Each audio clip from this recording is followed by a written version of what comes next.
হরে কৃষ্ণ, দণ্ডবাদ। প্রথমে আমার গুরু মহারাজ ভক্তি প্রজ্ঞানজ্যোতি গোস্বামী ঠাকুরের চরণে শত সহস্র কোটি দণ্ডবাদ। তিনি আমার প্রতি কৃপা বর্ষণ করে সুপ্রসন্ন হন। বর্তমান চৈতন্য মঠাচার্য ভক্তি স্বরূপ সন্ন্যাসী মহারাজের চরণে শত সহস্র কোটি দণ্ডবাদ। তিনি যেন কৃপা কটাক্ষ লাভ করেন। সমস্ত সাধুগুরু ব্রহ্মচারী বৈষ্ণব ব্রহ্মচারী সন্ন্যাসী বৃন্দের চরণে শত সহস্র কোটি দণ্ডবাদ। তাহারা যেন আমার প্রতি সমস্ত দোষ ত্রুটি অপরাধ মার্জন করেন। বাঞ্ছা কল্পতরুভস্য কৃপা সিন্ধু পয়বচ পতিতানাং পবনভ্য বৈষ্ণবেভ্যো নমো নমো। শ্রীকৃষ্ণ চৈতন্য প্রভু নিত্যানন্দ শ্রী অদ্বৈত গদাধর শিবসাদি গৌর ভক্তবৃন্দ। হরে কৃষ্ণ কৃষ্ণ কৃষ্ণ হরে হরে, হরে রাম রাম রাম হরে হরে। সমস্ত রাধারানী ইউটিউবে ধর্মকথা চ্যানেলের পক্ষ থেকে আমি প্রতিরানী দাসী আপনাদের যে ভগবত কথা শ্রবণ করাচ্ছি। নিত্য একটা ভিডিও কোনোদিন শর্টে কোনোদিন বড় হয়ে যায়, ছেদ অনুযায়ী শ্রবণ করাচ্ছি। আপনাদের ভালো লাগলে আপনারা লাইক করবেন, সাবস্ক্রাইব করবেন, শেয়ার করবেন। বাঞ্ছা কল্পতরুভ্যশ্চ নারায়ণ নমস্কৃত্যং নরশ্চৈব নরোত্তম দেবীং সরস্বতী ব্যাসং ততু জয় মুদীয়তে।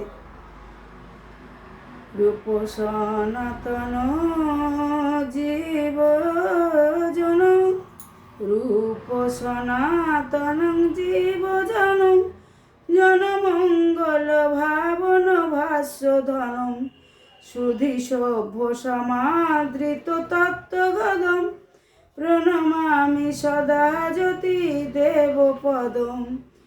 গুরু গৌরব কীর্তন রত্নধরম, গুরু গর্ব বিমুক্ত সুকৃত পরম, বর বৈষ্ণব সদ্গুণ সভ্য প্রদম, প্রণমামি সদা জ্যোতি দেব পদম। হরে কৃষ্ণ।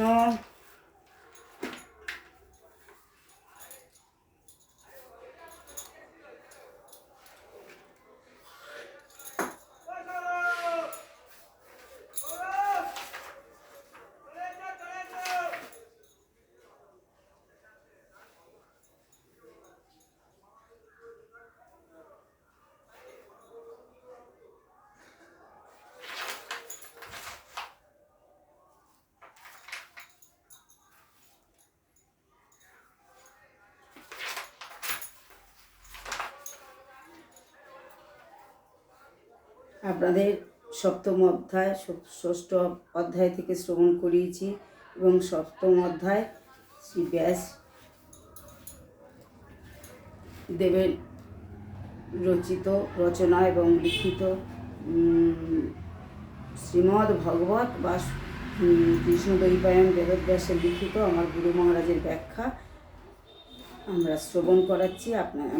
আপনাদের ভালো লাগলে আপনারা লাইক করুন, সাবস্ক্রাইব করুন, শেয়ার করুন।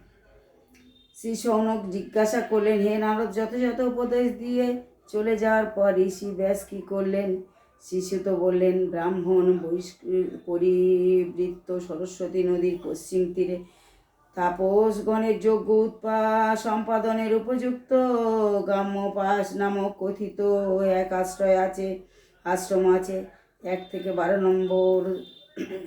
2 নম্বর শ্লোকে সপ্তম অধ্যায়। বদ্রী বৃক্ষে শোভিত সেই আশ্রমে ব্যাসদেবে উপবেশন করে আচমনান্তে জড় প্রক্রিয়ার সাহায্য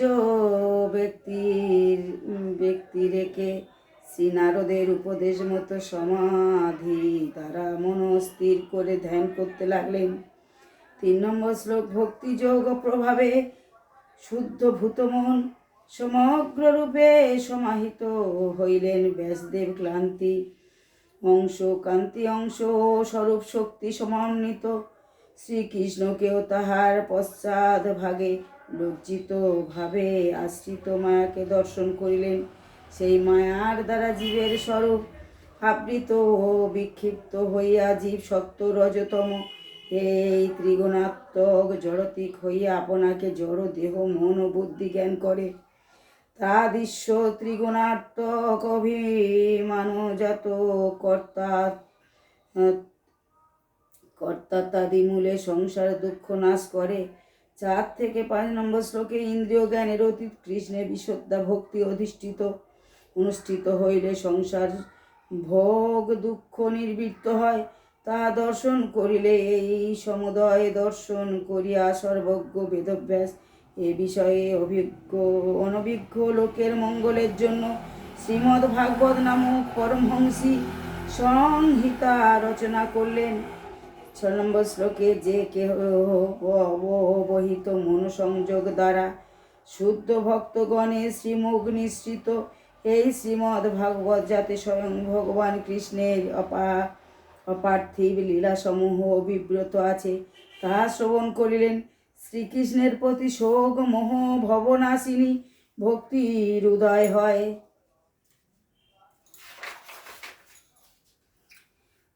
শ্রী ব্যাসদেব এই ভাগবত সংহিতা বিষয় আসক্তি রহিত অর্থাৎ ভক্তিষ্ণা বিরহিত ভগবানের নির্বৃত্তি চিত্ত শ্রীয় পুত্র শ্রী গুরুদেবকে শ্রী সুখদেবকে শুরু হইতে শেষ পর্যন্ত অধ্যয়ন করিয়াছিলেন। করিয়াছিলেন। 8 নম্বর শ্লোকে চতুর্থ 8 নম্বরে স্কন্ধে চতুর্থ শ্লোকে পরিষ্কার বলা হয়েছে যে একমাত্র বিশুদ্ধ ভক্ত এই ভগবানের তার সকল বৈশিষ্ট্য সহ যথা তার স্বরূপ শক্তি, তটস্থা শক্তি, জীব শক্তি ও বহিরঙ্গা শক্তি, মায়া শক্তি সহ স্বয়ং ভগবানকে উপলব্ধি করতে পারা যায় না। পুনশ্চ এতে প্রতিষ্ঠিত করা হচ্ছে যে জীব শক্তি আত্মা ও মায়া ভগবানের শক্তি হিসাবে নিত্য বিদ্যমান। সেবক ও সেব্য ভগবানের শ্রীজীব ও জীব আত্মার সম্বন্ধ যুক্ত হয়ে নিত্য। পুনশ্চ ভক্তি জীব আত্মার নিত্য স্বরূপ বৈশিষ্ট্য। শুদ্ধ আত্মায় ভগবান কৃষ্ণের বিশুদ্ধ সেবা প্রদান ছাড়া অন্য কোনো কর্তব্য নাই। সেই জন্য শ্রী চৈতন্য মহাপ্রভু যিনি স্বয়ং কৃষ্ণ জানিয়ে দিয়েছেন জীব নিত্য কৃষ্ণ দাস, কিন্তু যখন জীব তার প্রতি বিরূপ হয় মায়া তাকে ত্রিগুণ ধারা শৃঙ্খলবদ্ধ করে তাকে শোধনের জন্য শান্তিস্বরূপ পুনরায় জীব যখন ভগবত ভক্তগণের সঙ্গ বলে ভগবানের উন্মুখ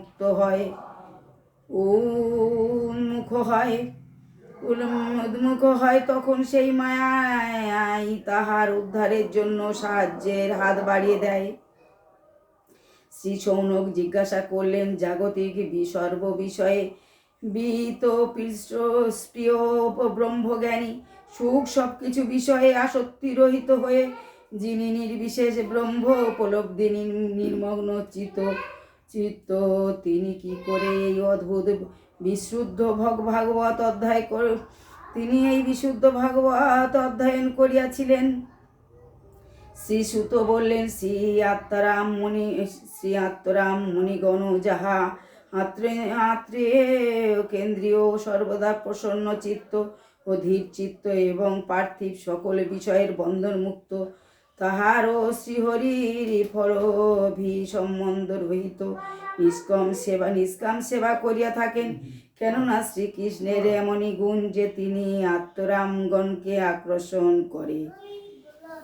10 নম্বর শ্লোকে পরবর্তী অংশে নারায়ণ নমস্কৃত্যং নরস্যৈব নরোত্তমং দেবীং সরস্বতী ব্যাসেন ততো জয়মুদীয়তে তমাদিদেবং করুণানিধং তমালবর্ণ সুতাবতারং অপার সংসার সমুদ্র সেতু ভজমহে ভাগবত স্বরূপম বাঞ্ছা কল্পতরুভশ্চ কৃপা সিন্ধুভ্যেব চ পতিতানাং পবনেভ্যো বৈষ্ণবেভ্যো নমো নমো। নারায়ণ নমস্কৃত্যং নরস্যৈব নরোত্তমং দেবীং সরস্বতী ব্যাসেন ততো জয়মুদীয়তে। নারায়ণ পরাখরা, নারায়ণ পরামুক্তি, নারায়ণ পরাগতি, নারায়ণ